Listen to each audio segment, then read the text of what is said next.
love tearing up a $500 transducer.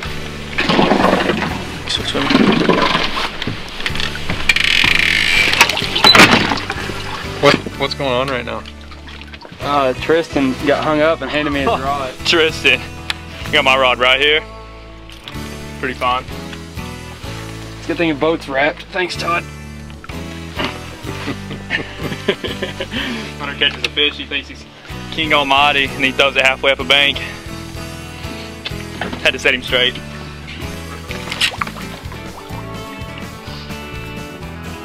Cool. Why'd you switch? Well, I was throwing the DT7 flat, but it kept getting hung up a lot on this riprap. As you see, the bills are a lot different. Hunter's up there throwing the DT6. He's gonna not get hung up any. So I'm gonna give it a try, just different color. So I'm throwing a Rapala DT6 in old school color. And this is about the exact size of the bait fish that are in the lake right now. And these fish are really up shallow chasing that bait. And this is a balsa crankbait, so it's not near as loud. A little bit more finesse style, but with this water cooling off, you know, that's something the fish really key in on.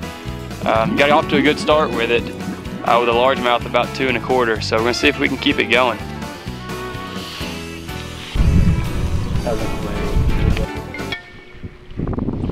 Hello. Hey, Dad. I'm filming an episode of the Eagle Angle. Doing good. Alright. I'm gonna come home tonight.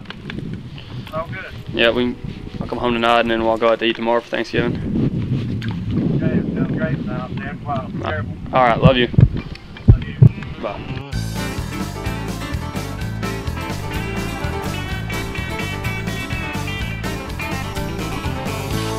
This is one of my favorite spots on the lake.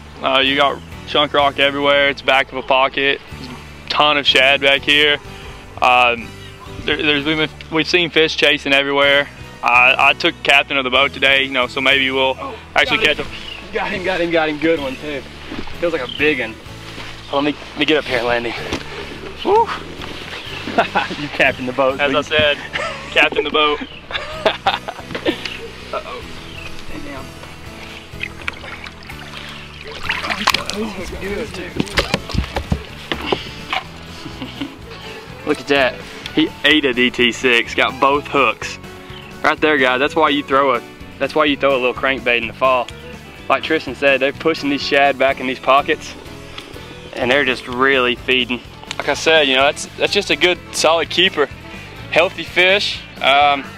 Needs to be eating a little bit more, but ate a DT6. It's probably about 2 1/4. It's a good start to the day for sure. We're out here in Cherokee Lake, a popular wintertime deal that we're kind of trying to work on. The water temperature is not quite there yet. The fish aren't doing what they should be doing.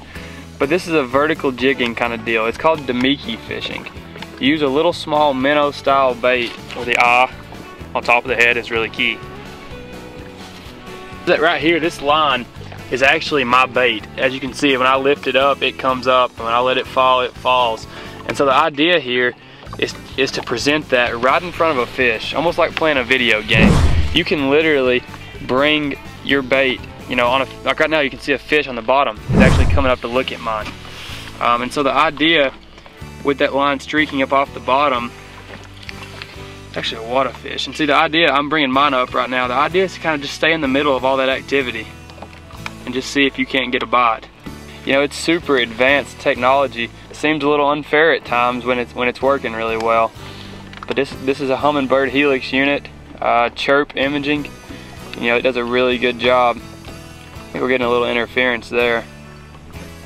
Probably both of our lines are down there, so it's probably gumming it up a little bit, but not the most exciting style of fishing for sure, but it can be productive. And so another technique you can do here, you know, when that fish is sitting underneath mine looking at it, if you can't get it to commit, sometimes, you know, you pop your rod tip up and just give that bait a little bit of action and see if you can't get them to commit. We've not had any luck doing this so far this year. That water temperature is still really warm to be trying it. But once that gets closer to around 50, this is a technique that really dominates in East Tennessee.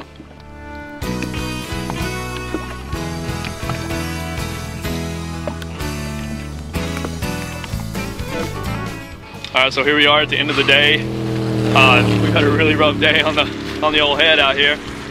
Earlier today you saw that we caught one fish and I was boat captaining, you know. But Hunter decided he wanted to take over, and as you can see, he don't even have anything on his rod anymore. And I don't know how to open a bail. Hopefully we can share a few tips and tricks. Even if they didn't work today, we were doing things that will typically work this time of year. You know, if we have a little bit more wind, I think the crankbait bite picks up a little bit. And you know, another month, that Damiki bite should be really, really good. So, you know, hopefully you guys can learn some things there and use that to help yourself. I'm just glad that he admitted to what I said. It made my whole day right there. Thank you. Sometimes you just... Thanks for taking responsibility for once, man. Sometimes, you know, in this boat, when we do good, it's Tristan's fault, and when we do bad, it's Hunter's fault. And that's just the way we like to do it. That's the way it goes. We can't argue about it. I mean, it's the truth. All I know is the camera shows who caught one today. You can't... Yeah, who was at the front of the boat? Who was on the fish? So I'll let you... Sure I drove back there and said, hey man, try. I'll let you try to put us on fish. And we're out here in the middle of the ocean. Because you said you wanted to go to Miki, because one of your friends told you they were biting it. Does it look like we're to Miki? We were. No, we're not. Thank you. Cool. As always, thanks for tuning in to the Eagle Angle. And we'd like to give a quick shout out to the people who make this thing possible. You know, not only today, but this whole program. It couldn't run without the support of our generous sponsors. This year, Stinnett Chevrolet is going to be huge for us.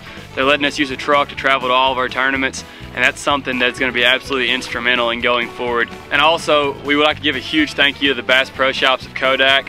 You know, their high school trail has been huge for us in recruiting, and also their support both financially and with material stuff. You know, this year we're expecting to receive a boat from Bass Pro Shops that'll allow us to fish all spring long out of a nice new Nitro. And also this rain gear. Guys, I would like to recommend this 100-mile-per-hour rain gear to anybody. You know, on a day like today when it starts off really windy and it's cold, you know, it's 28 degrees this morning, and you can put on this is actually Pro Qualifier, but the Pro Qualifier or the 100-mile-per-hour rain suit, and you can completely stay warm. It's windproof, it's waterproof. Guys, it's the real deal. It's the real deal. The real deer? The real deal. Check that out, guys. The rear deer. Speaking of deer, you didn't see any of those either, did you? I saw a bunch of deer. It's a tough day all right. I always see deer. Thank you guys for tuning in. Alright, so when you have a boat captain you sort of trust to not kill you, you turn this Pro Qualifier Bass Pro rain suit inside out, and that way when you get ready to go down in this 30-degree weather, you put this up. You're ready.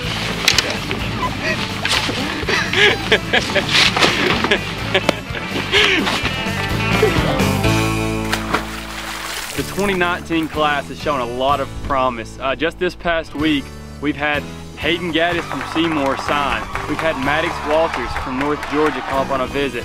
Guys, the future is super bright. We've already signed Hayden, like I said. Scholarships are still available for this next year.